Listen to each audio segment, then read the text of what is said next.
श्री बाबा जी जय श्री बाबा जी। बाबा जी 7 महीने तो मैं जुड़े थी।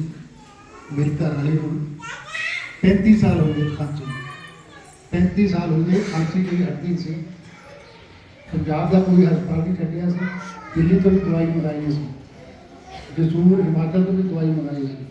35 साल हो गए जो कुछ भी खाना खांसी हो गई, सुखी खांसी, बड़ा इलाज किया। आखिर थोड़ी चरणा च लगे है तो काफ़ी फर्क है। थोड़ी बड़ी दया है कि पूरी तरह हाले ठीक नहीं हुई तो काफ़ी फर्क है। जय श्री बाबा जी।